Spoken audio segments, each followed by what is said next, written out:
Olá, queridos. Eu sou o pastor Heraldo Gabri, pastor das Assembleias de Deus do Ministério de Madureira. Moro na cidade de Caldas da Rainha, aqui em Portugal. É mais um vídeo que o Senhor nos concede. Mas antes, é claro, eu preciso fazer aqueles pedidos que eu sempre faço antes do vídeo. Você que ainda não é inscrito, inscreva-se em nosso canal. Você que ainda não acionou o sininho, acione o sininho para receber os nossos vídeos às segundas, quartas e sextas.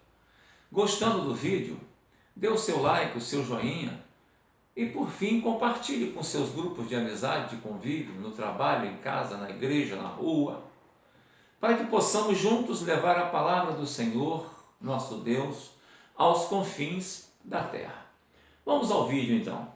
Vamos falar um pouquinho hoje sobre aquela passagem de Lucas capítulo 15, a partir do versículo de número 11, que fala sobre a parábola do filho pródigo.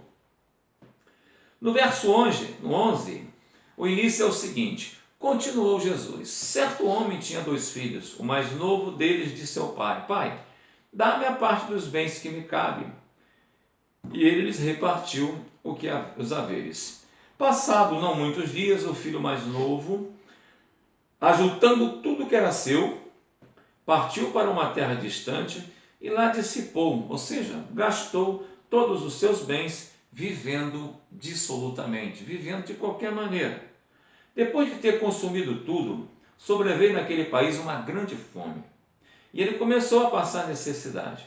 Então, ele foi e se agregou a um dos cidadãos daquela terra, e este o mandou para os seus campos a guardar porcos. Note-se que esse moço, o pródigo, é judeu. E para ele, naquela época, ir cuidar de porcos era descer ao mais baixo possível. E o verso 16 fala aí, daí para frente, que ele desejava fartar-se com as alfarrobas que os porcos comiam. Mas nem os porcos eles davam nada, porque, imagine, animais sem consciência, sem nada, querendo defender ali cada um o seu campo, o seu espaço, com fome. É claro que os animais, se ele metesse a mão ali, a gente notaria que os animais poderiam até machucá-lo, mordê-lo. E aí o verso 17 vai transcorrendo. Quando nós chegamos no verso de número... antes, lá para o lado do verso 19, a gente vê dizendo o seguinte, no verso 18: Levantar-me-ei, irei ter com meu pai, e lhe direi: Pai, pequei contra o céu e perante ti. E no verso 19 ele completa: Já não sou digno de ser chamado seu filho, trata-te-me como um dos seus jornaleiros. Ele não fala aqui, mas eu vou completar com minhas palavras. Ele fala o seguinte: me recebe na sua presença, não tem problema, não precisa me restituir o lugar de filho, mas me recebe na sua presença, me recebe de volta na sua casa. Mas nós sabemos como é um pai. E se um pai é capaz de fazer isso tudo por um filho, imagine Deus, que é um pai todo especial, que não tem como comparar. E o transcorrer disso é um clima de festa, porque ele voltou. E lá no verso 25 a gente vê a entrada do filho mais velho na situação, no enredo da história. No verso 25 diz o seguinte: Ora, o filho mais velho que estivera no campo, e quando voltava, ao aproximar-se de casa, ouviu a música e as danças. Chamou um dos criados e perguntou-lhe o que era aquilo. E ele informou: Veio teu irmão, e teu pai mandou matar o novilho cevado, porque o recuperou com saúde. Ele, no caso o filho mais velho, se indignou e não queria entrar dentro de casa. Saindo, porém, o pai procurava reconciliá-lo. Pois bem, queridos, vamos começar a nossa meditação a partir daqui. Primeiro, não estamos aqui para botar panos quentes na atitude do filho mais novo, do pródigo. Pródigo, que significa literalmente gastador, esbanjador, errou, deixando a casa do pai, deixando o convívio, a proteção, a guarda, os privilégios. Mas, convenhamos, quem não comete erro? Lembra daquela passagem que Jesus, escrevendo na terra os supostos santos da época se aproximando de Jesus com pedras na mão para apedrejar uma prostituta porque foi pega em adultério, mas na realidade o que Deus fala para mim no íntimo daquela passagem é que todos ali já estavam comprometidos com ela e queriam eliminá-la. E encontraram uma ocasião ali para poder eliminar a prostituta e ao mesmo tempo acabar com o ministério de Jesus. Mas Deus não se deixa escarnecer. E Jesus vira para eles e fala o seguinte: vamos fazer o seguinte, minhas palavras, tá bom, queridos? Vamos fazer o seguinte, vamos jogar pedra nela assim, tudo bem. Mas vamos fazer primeiro o seguinte: aquele que não tiver pecado, atira a primeira pedra. Trocando em miúdo, palavras minhas do pastor Heraldo, aquele que não tiver ainda deitado com ela, que ainda não se sujou com ela, que não pecou com ela, atira a primeira pedra. Sabe qual foi o resultado, não sabe? Todos eles deixaram as suas pedras cair no chão e viraram as costas porque estavam todos comprometidos com o pecado. Essa é a triste realidade de hoje da humanidade, querido. O homem se compromete com o pecado e na hora de pagar preço, ele quer tirar o corpo dele da reta. Só que o momento da graça existe, mas não para fazermos da graça a nossa maior desgraça. Precisamos acreditar que Deus não dorme. Aí o que acontece? Esse moço, judeu também, né? Ele simplesmente copiou o gesto dos seus líderes.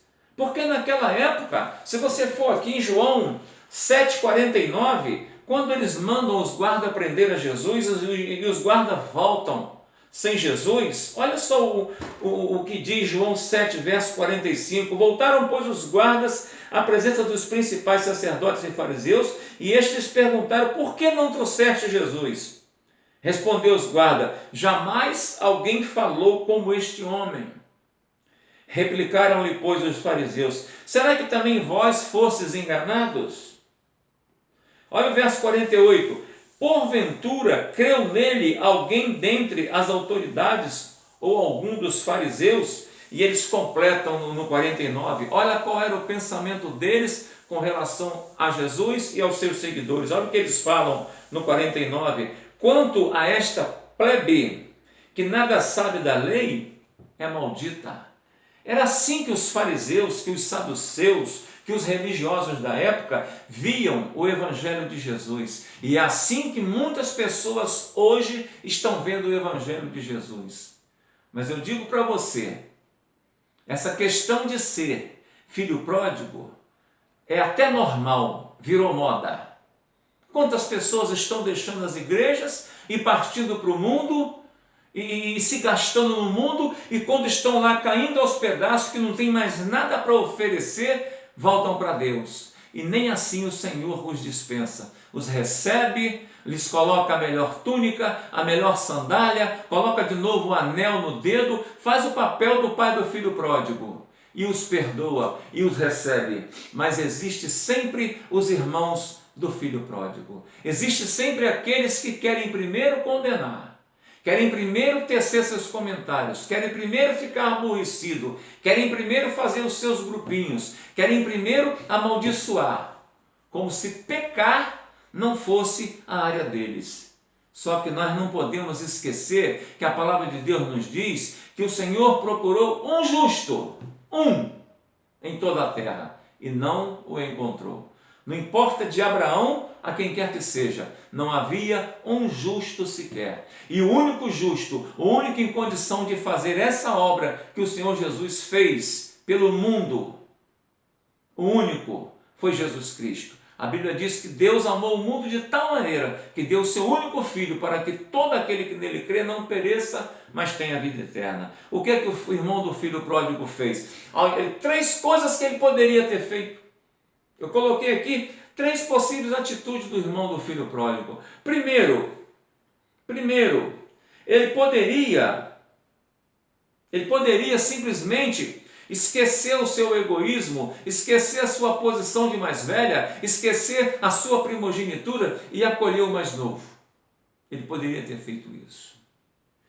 Ele poderia jogar seu ego no chão, o seu eu, Ele poderia jogar o seu orgulho no chão e ir ao abraço, correr para o abraço do filho pródigo, porque é assim que o Senhor nos recebe. E quantas pessoas nas igrejas hoje, eles veem que o irmão deixou o banco vazio, passa uma semana, passa um mês, passa 6 meses, o irmão não aparece, ele não vai atrás dessa alma.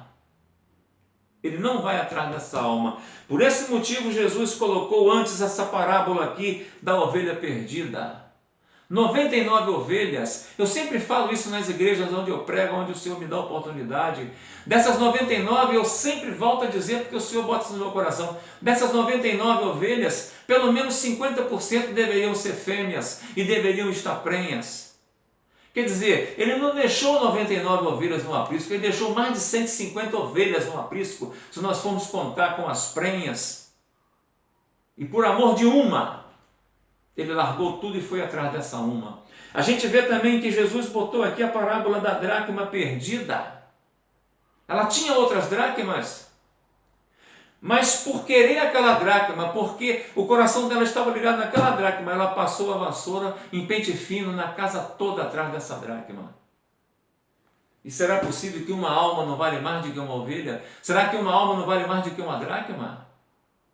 Essa atitude do irmão do filho pródigo, do irmão mais velho, essa atitude é simplesmente uma atitude mesquinha, uma atitude de uma pessoa que está muito fraca na presença de Deus. Você que me assiste neste momento, se você já pensou ou já fez isso na sua igreja, eu peço a você, repense. Repense, porque há festa no céu por uma alma que se arrepende. Há alegria nos céus. Os anjos param tudo e festejam uma alma que sai da perdição e vem para a presença de Deus. Então, esquece essa atitude do irmão do filho pródigo. Não seja como ele, porque nós não vamos ganhar nada com isso, só vamos perder o céu de glória. Olha só, a atitude coerente dele seria, pela palavra de Deus, correr e se alegrar com o irmão. Olha só, ele era irmão mais velho, ele tinha tudo. E ele reclamou com o pai: eu nunca te pedi isso, nunca comi isso, nunca fiz isso. Queridos, ele vivia dentro da casa do pai e não sabia desfrutar do que era do pai. Quantas pessoas vivem dentro das igrejas e não conseguem aproveitar dos privilégios de serem filhos de Deus? Tudo que você tem, Deus te deu, e tudo que Deus tem é seu, porque você é um filho de Deus. Eu creio nessa palavra. Você pode crer?